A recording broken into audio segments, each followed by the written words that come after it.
4 पीढ़ी हो गई इनकी, 4 पीढ़ी तक इनने अपनी बाबा साहब से दुश्मनी भूले नहीं, लंबे समय तक सरकार में रहे, जीते जी बाबा साहब के समता के सिद्धांत के बलबूते पर उनकी योग्यता के आधार पर मंत्रिमंडल में स्थान नहीं दिया, उनके भावनाओं का सम्मान नहीं करते हुए ये धारा 370 का कलंक अपनाया।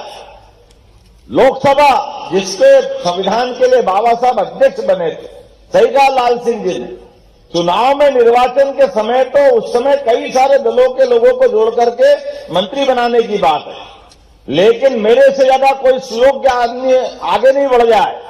ये जो अंदर का डर लग रहा था नेहरू जी को, अपनी उस हीन भावना के बलबूते पर अंबेडकर जी अगर आगे बढ़ गए तो मेरा क्या होगा, ये जो स्वार्थ की भावना थी, कांग्रेस तो अगर ये यात्रा निकाल रही तो माफी मांगना चाहिए अपने परनाना नेहरू जी के कर्मों के कारण से, जिसके कारण से अंबेडकर जी की आत्मा को कष्ट हुआ है।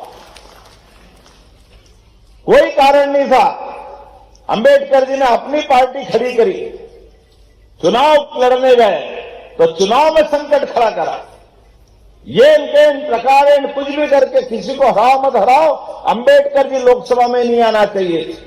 ये पाप किसने किया? कांग्रेस ने पाप कर रहा है कि हाँ, हमारा संविधान इतना पवित्र है कि हमारे देश के प्रधानमंत्री जब शपथ लेने जाते तो सिर नमा करके संविधान को नमन करते। ये हमारा अपना देश का, हमारी पार्टी का चरित्र है, हमारे नेता का चरित्र है। और संविधान के अंदर जो बाबा साहब ने कहा था और इनने उस समय उनकी सुनी नहीं, उस संशोधन कर करके जम्मू कश्मीर जैसे राज्य को देश की मुख्य धारा में लाने का काम अगर किसी ने किया तो हमारी पार्टी के नेता ने किया। हमने इतनी पवित्र, इनकी बेईमानी कैसी, इनकी प्रधानमंत्री का चुनाव इलाहाबाद हाईकोर्ट अगर अयोग्य घोषित कर दे तो ये देश में आपातकाल लगा देते। संविधान का इससे बड़ा माखौल क्या होगा? सुप्रीम कोर्ट के न्यायाधीशों के बारे में मनचाहे निर्णय कर ले। ये अगर पाप किसी के सिर पे है तो कांग्रेस के सिर पे है। जब मर्जी आए, जैसा जो मर्जी आए कर ले, एक नहीं एक के बाद एक इतनी सारी गलती करे। और ये कह रहे कि हम यात्रा निकालेंगे, बाबा साहब की जन्मस्थली पे यात्रा निकालेंगे, जब पूरे देश से झाड़ू लग गई इनकी तरफ से, ना कोई राज्य बचा, ना कोई दिल्ली की सरकार के आते पते ठिकाने लग रहे।